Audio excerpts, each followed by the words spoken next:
Good afternoon, everyone, and welcome to today's episode of the M Word. As you can see, I'm in different surroundings today. I'm in my house. I feel a little bit rough today, so I'm staying home and keeping my colleagues and friends safe. But it's not COVID so far, so hooray, bully for me. So I'm not going to stay on camera because no one wants to see my garden looking a mess because it's too windy outside to clean it up. So I thought I'd say hello, but we're going to jump straight in and have a little look at Inventor 2023 today. I'm having to do everything manual because I am at home. I don't have all my button boxes, macros, and everything like that. So please bear with me. This could go terribly, terribly wrong. But if you like watching me sitting here in pain, attempting to do things without all my automatic buttons, give us a like, give us a subscribe, hit the bell to be notified when we come live, and check out the rest of the videos on our YouTube page. And please leave us a comment. Let us know what you want to see next time round. We're on every Thursday at 2 p.m. for about half an hour, depending on how excited I get about geeky stuff and talk too much. But yeah, give us a like, give us a subscribe, and please leave your comments and feedback. So today I'm going to have a look at Inventor 2023. I keep looking over here because that's where all my screen buttons are. I'm going to turn off my camera and turn my screen share on. There we go. We're going to look at Inventor 2023. And I thought when I was sat here this morning thinking, what should we do for this afternoon's M Word? I thought, I know, we'll do almost like an unboxing of Inventor 2023. I've installed it. It's sat there on the desktop looking beautiful with its new 2023 icon. I haven't opened it yet. So we're going to give it an open and just go through some, if not all, of the new features, depending on our time over the next half an hour, and just see how we get on. So this came out a handful of days ago, Inventor 2023. And much like all of the, oh, I like the loading screen, that's nice. Much like all of the 2023 stuff, it has this new look and feel with regards to its branding. It matches the new Autodesk kind of dark logo and dark theme, which looks fantastic. I think it looks really nice. So yeah, I'm going to include a migration of all of my standard settings up from 2022, just to make sure 22 is the same as 23. I'm assuming everyone can hear me okay and see the screen because I normally have Ellie giving me a thumbs up and nodding that everything is okay. So I've not had any phone calls or anything like that to say otherwise. So I think we're all good. But again, drop us a comment, give us some feedback if you would like to. That would be absolutely fantastic. So let's just wait for this migration to finish. Hopefully it won't take too much longer and we can actually start using it. Any second, maybe. Well, this is great. We've opened Inventor 2023 and we're stuck on Migrate Custom Settings. I didn't realize I had that many custom settings from 2022. Is there a hidden dialog box? There we go. It's done. I should have been patient. Maybe I should have done it before we did the live. But hey ho, we are in, and here we are, Inventor 2023. I know what it was. I had dark mode enabled in 2022, so it was importing my migrated settings. It switched it to dark mode, which always takes for 10-15 seconds. I take it all back, Inventor. You're not slow. It was me being a pain. So here we are. Looks nice. Not too different so far. A bit of a new look and feel on the front screen there. But we're just going to jump straight in. Before I do so, just check out the Tools menu. On the Tools menu, this has been around for years now, but I love using this every year because it's so intuitive. There's a feature in Inventor that will actually highlight the new features for you visibly on the screen. So head onto your ribbon, go to the Tools tab. On the Options panel, you've got Highlight New. You can turn this on for just property panels, which is anything new, like this little orange dot here. And we can also turn on the ribbon. And we're going to use those today to jump around and try and figure out what's new. I have made a couple of little crib notes on the side of my other monitor, just in case we can't find everything. But generally speaking, we'll see how we get on. So intuitively, I'm drawn to something has changed on the Collaborate tab. Let's go and have a look. So we've, data exchange. Okay, so let's just use standard Inventor tooltips by doing a little hover over. So data exchange is going to allow us to view and load data exchanges shared with others by you. Okay, well let's open that up and see what it does. So this is, okay, yes, I've heard about this from the beta. So what this allows you to do, it's driving, that's not a word, it's driving the the Revit collaboration, but driving it through the Autodesk cloud.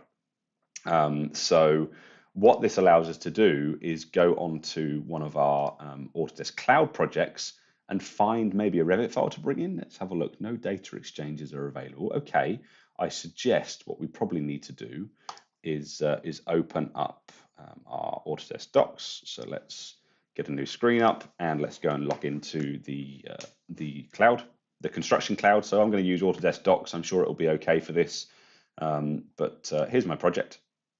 And I've actually got an Inventor file that I uploaded on here a little bit earlier on today because I did hear about this bit of functionality. So let's head over to Docs. And inside of Autodesk Docs, I have an Inventor folder. And in there, I've got this, this sample file. This is the default Revit sample. There's nothing special on here for the purpose of this. So it's a very simple sort of conceptual living space and kitchen area and a couple of empty rooms at the top. Now, I assume what we're going to do is use this Revit model and probably share a view of that model into Inventor. I've only got one view with this uploaded design, which is this 3D view here. So let's just click these three dots. Yeah, okay, great. So create data exchange. And it was published from Revit 22 or earlier. Data exchange can only be created from 2023. Darn it, that will serve me right for trying to do a box unopening. I don't have Revit 2023 installed. Hey, team, perhaps one of you is listening.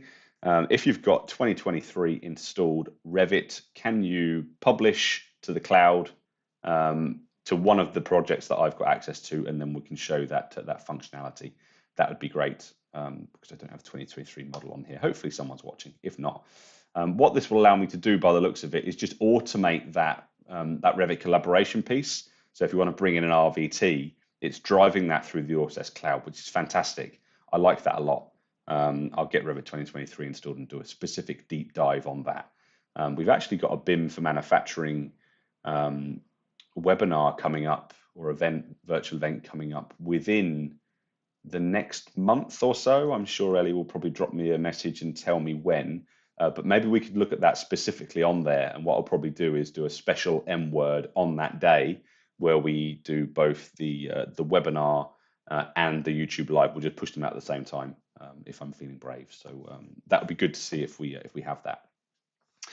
So what else can we find? So let's go and have a look at the default drop down here. Yeah, it's just showing me this is just a different look and feel for my my projects. Okay, great. So this is my new project selector, so I can select my Vault project here. I guess if I hit the three dots and go to settings, yeah, fine, that opens up my project window.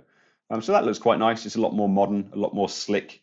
Thank you, Ellie. 5th of May, BIM for manufacturing. Check that out. We'll go through this data exchange and more on that session, I'm sure.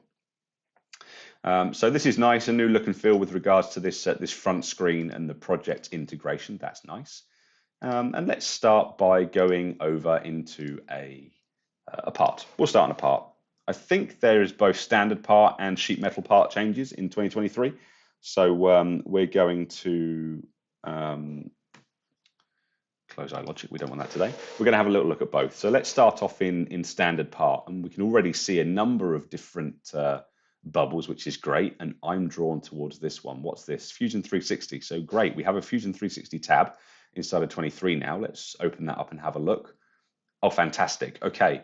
So this is giving me direct workflow interoperability between Inventor and Fusion, but with a more direct integration by the looks of things, and maybe a lot more integrations than what we've seen before.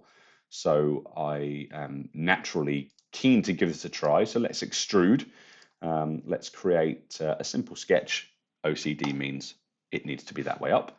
And let's just do a 2-point center rectangle. I'm just scanning the sketch panel up here whilst we're going through just to see if I see anything different.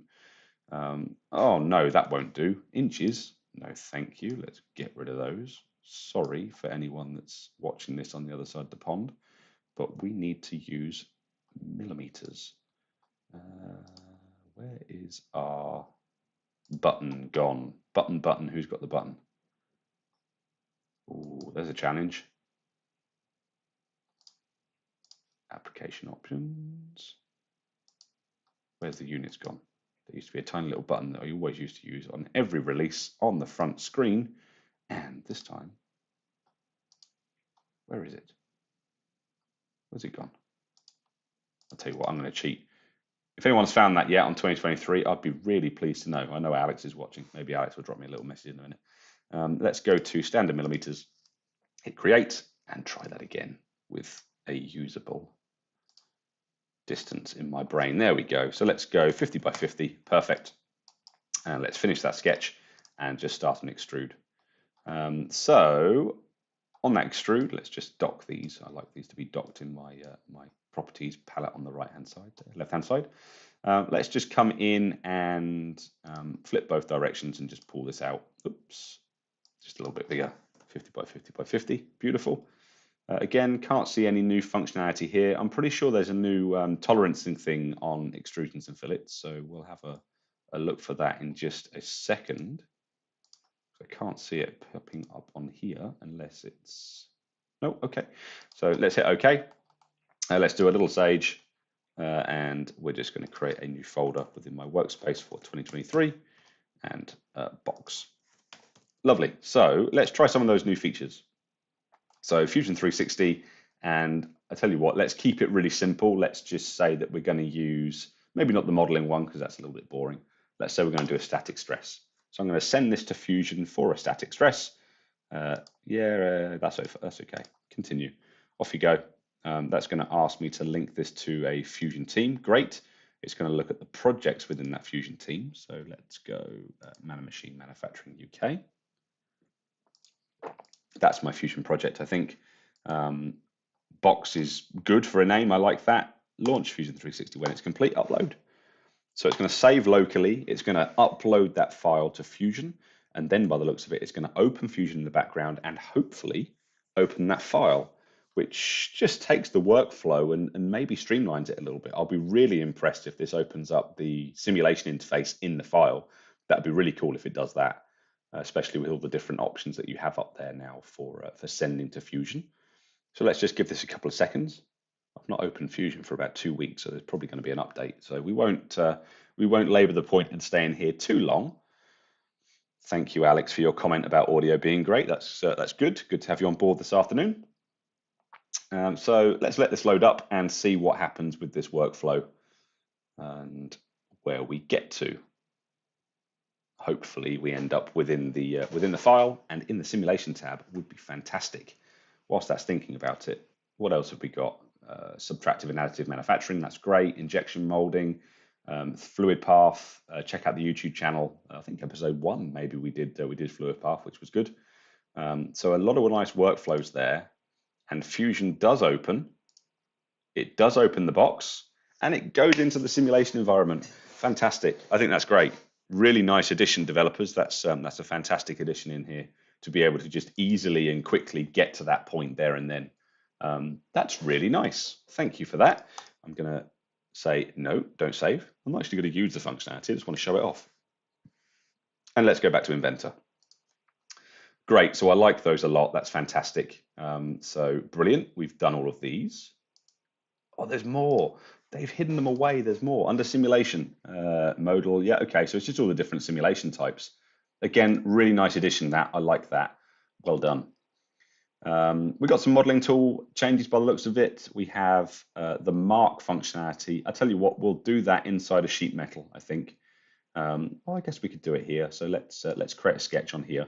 This is another one that I've seen from the beta. If we create a piece of text on this face, maybe we'll just create a big R on here with that on there and selected. Let's make it a bit bigger. We're going to have a 25mm piece of text, please. Thank you. With that selected, what we can do is use this mark functionality now, and then pick a piece of text and an option. So we want to mark a surface or mark through something. And if I hit OK, it will take that and mark it onto this surface. Okay, so we have that almost split that surface there like that, which is great. If we change that to mark through, what does that do? Oh, that's nice. That's fantastic for engraving or something like that. That's kind of giving you the center line that you need for that particular shape. So really useful in sheet metal. That's the mark tool. That's fantastic. I like that a lot. Okay, good. Like that one. Nothing else under modeling, but nonetheless, that's good. We've got some, I don't want to go to annotation yet. I'm sure I saw something about extrusions and tolerances. I'm sure I saw something about extrusions and tolerances. I can't see anything on here. Maybe there's a right click. Aha! Good, yes, okay.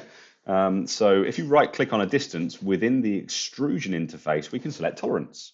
And brilliant, we can come in and add our tolerance information directly into that extrusion, which is great. And I think you can also do the same thing on a fillet as well. So if I choose fillet, grab an edge and then right click, yeah, great, that's fantastic. Same thing again, we can go in and start adding our tolerance precisions directly inside of here. So let's just do one on this fillet for the purpose of this. Yeah, happy days. Okay, go. And there is our fillet. Great. Didn't notice over here on the left-hand side, missed that one. Eagle-eye viewers among us would have seen this Fusion exports that appeared after I did the Fusion 360 workflow. Great. So I've got a link here to that upload with the ability to delete it, open it in Fusion, upload a new version from Inventor, or view the details on the web. Again, that's a really nice bit of functionality. So let's open that up. It just opens it straight on the online viewer. Great. Really nice. So we've got tolerancing within fillets and extrusions. We've got this marking tool, which is great. Let's just jump into a sheet metal component. So new metric sheet metal millimeters, create. And within there, let's just go and create a contour flange, because I have heard that with contour flange now, you can have an asymmetric profile. So let's come in here and draw a profile, finish the sketch. And if I put a contour flange on here, we should have, yep, great, asymmetric. This was missing before. So now we can have two different distances, 50 once, 5 the other. Great, nice addition. Doesn't change the world, but really nice for those of you that are using contour flange to create components. It's nice to be able to do that asymmetrically now. So that's really good. Let's just do a couple of undos, just do a more standard looking face here. Again, let's just do a 2-point rectangle like we did earlier, maybe 500 mil by 175-ish for a nice plate. Let's finish and draw a face to thickness. Let's have a couple of flanges just so that we've got something on there that we can bend. 75 mil there, and another one, please. There, thank you. And if we OK that, what we should be able to do now is when we create our flat pattern, just checking my crib notes over here from the help file, we can do a DXF export spline simplification. So when we take our flat pattern, we should be able to say save copy as. And what that should do is allow me to save a flat pattern DXF. Does it give me any options? No. Okay, hit save. What do we got on here? So here is this, there is that, and nice. Okay, so we've got a geometry tab with spline simplification now, where we can use either linear approximation or arc approximation with a tolerance to make those lines on that DXF more accurate or more precise for us, which, yeah, okay, another good one. Really like that. If you're using DXFs as part of your workflow, then that's a nice enhancement to 2023. Let's go back to that part that we had saved earlier, that lovely, very detailed 50 by 50 by 50 box. Let's open that up using the recent files. And let's have a look at the Annotate tab. So we got some new model-based definitions. I really like these. These are fantastic, especially if you're driving things using iLogic. The ability to use these functions in iLogic is fantastic. We've got some additions in here, which is great. So we've got a surface texture note where we can place a surface texture on that particular model. which is lovely. We've got datum targets, which is nice, so we can give it a datum point there, choose the type of data point, and it places it down, as well as leader text. Now, this one I've been waiting for a long time. I know that I've got a couple of people watching that will find this maybe interesting, maybe annoying that it wasn't there in 2022. But over here, when we're adding text inside of these model-based annotations now, we can add parameters, not parameters, sorry, that's the wrong thing to say, iProperties. Hooray. So we've got parameters, model and user, iProperties, model and physical. So we can come in here and we can go and grab that and get the author to be placed in there, apply, and there we are. Really nice. Will it let me do that with the dimension? So if I dimension left to right hand side, place it up there, can we override this text? That would be really nice if we can. Can we text? Yes, we can. Parameters, iProperties. Let's just use the author again, feeling lazy. Brilliant. So we can come in here and start doing that within the GUI, within the user interface now, without having to do that through iLogic, which is great. Always good to see these being enhanced. They're fantastic. I like those. I'm going to save them on there.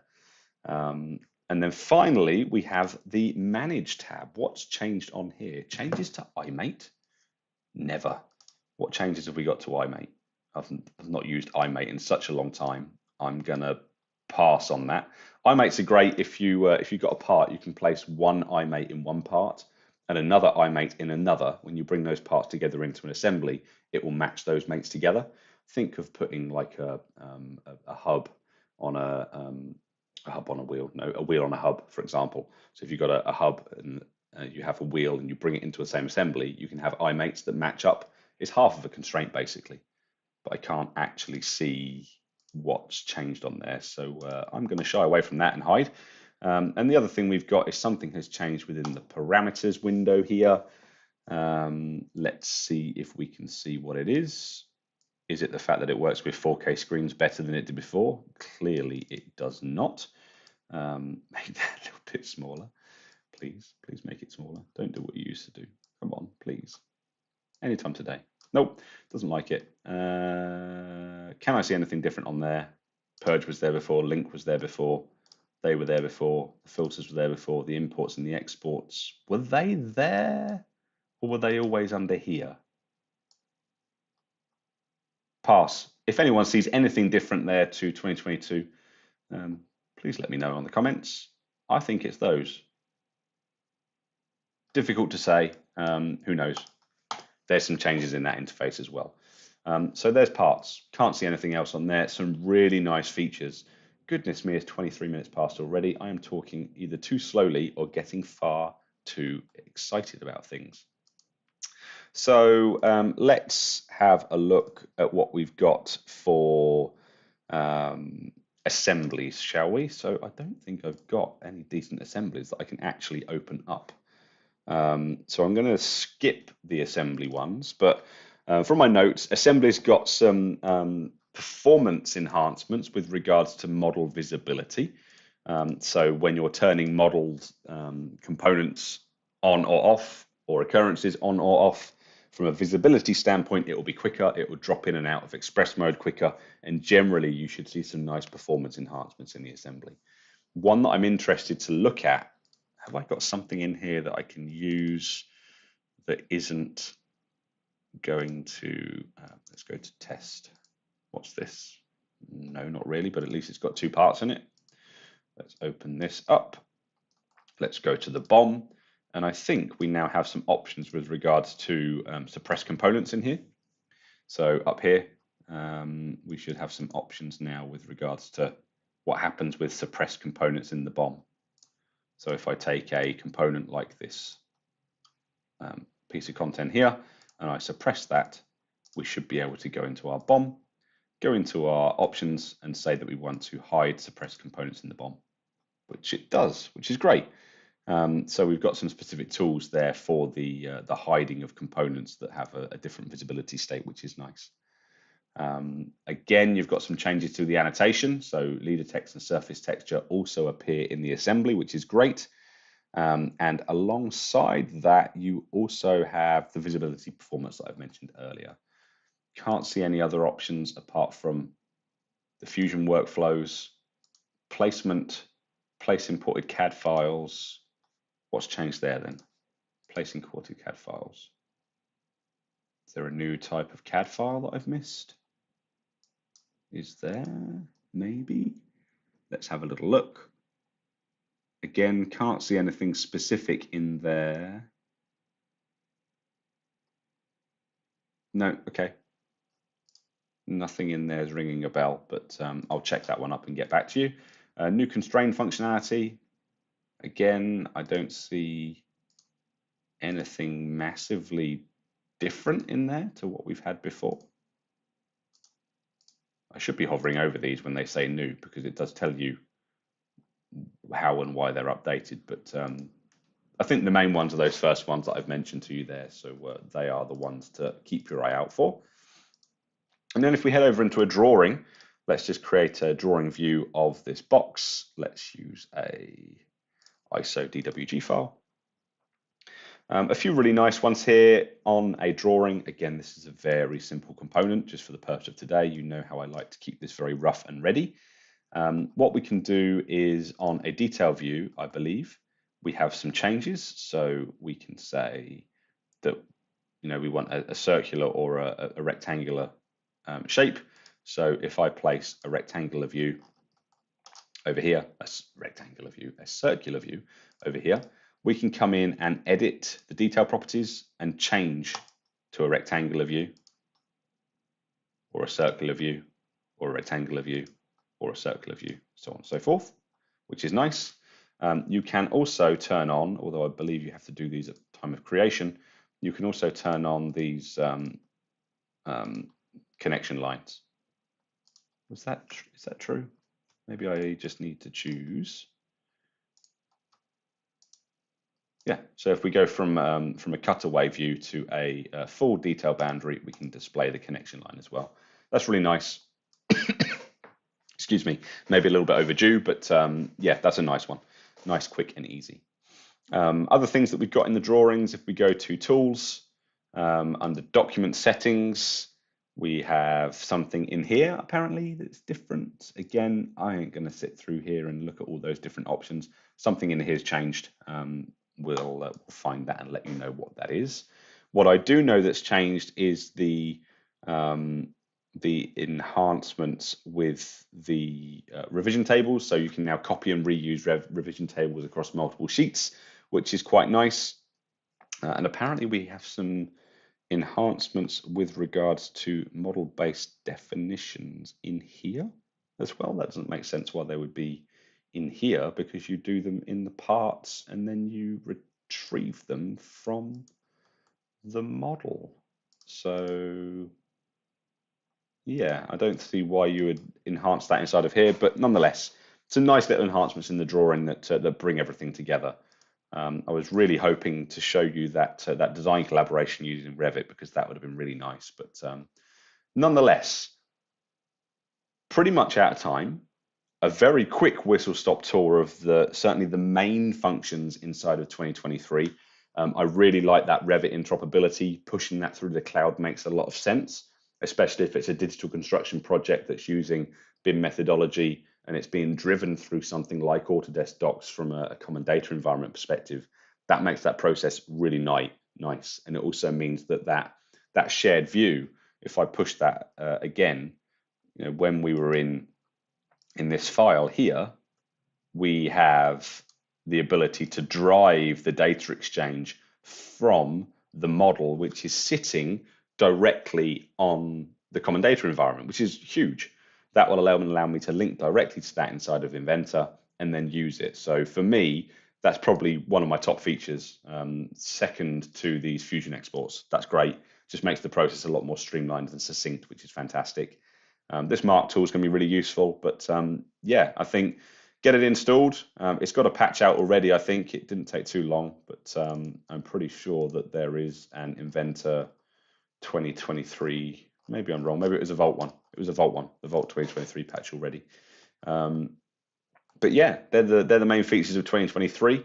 As I say, top tip: open Inventor, go to Tools, go to Highlight New, and select the version you're coming from, and it will highlight all the new features from that particular version. Okay, I just had the 2022 ones active, but we can come on here and select to show them or not, as the case may be.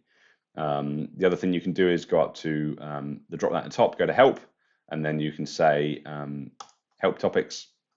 That'll load up the online help.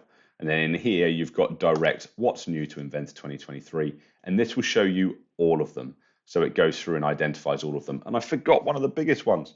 This one, just quickly. I'm out of time, but really quickly. If we come down to minimize and we create some model states, this model state here, if I create a new one, I don't really have anything that I can do from a model state from this perspective. But when you're creating these new model states, we can start working on them. Let's use an assembly. We can do tolerancing inside of Excel using model states. So let's just create another model state here where this is maybe suppressed. Okay, great. This one and this one, great. So what we can do is on this model state, we can right click at the top on the model state bar or folder, and we've got this new edit via spreadsheet.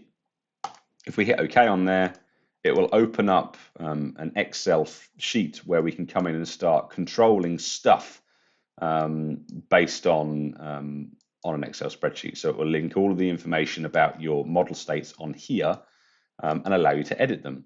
And if I'm not mistaken, if I have model state 1 selected and I go and do something from a tolerance perspective, so inside of this extrusion on model state 1, I'm going to right click, change the tolerance and put on precision 0. Okay. Okay. And then model state 2, I'm going to go in and open my extrusion and change my tolerance to something much less accurate. Go. Okay. I'm pretty sure if I now edit those model states via a spreadsheet, as well as telling me the differences in any visibility, it also tells me the differences in tolerance, which is, again, a game changer. I know a lot of people out there will really like that functionality. So, yeah, woe is me for getting that one. But here's all the features are on here. It goes through all of the tiny little enhancements as well as the larger ones. It looks to be another really nice and solid release, which is great to see every year. I hope that's been useful and a little bit of fun as well. Again, please keep those likes, those follows, and those subscribes. Follow us on all of the relevant social media channels so that you can get our latest and greatest information and news before anyone else. But yeah, that's it for this week's M Word. We will be back next week at the same time, so at 2 o'clock. Haven't thought of a subject yet. Maybe we'll do Revit 2023. Maybe we'll do something completely different. But if you have something that you would like to see, if you have a challenge for us or anything like that, leave us a comment and we're more than happy to make these as specific as you want. Until then, take care. Hopefully next week I'm back in the office and able to use all of the usual technology that we have there. But from me to you, have a good rest of the week. And yeah, see you soon. Cheers now. Bye-bye.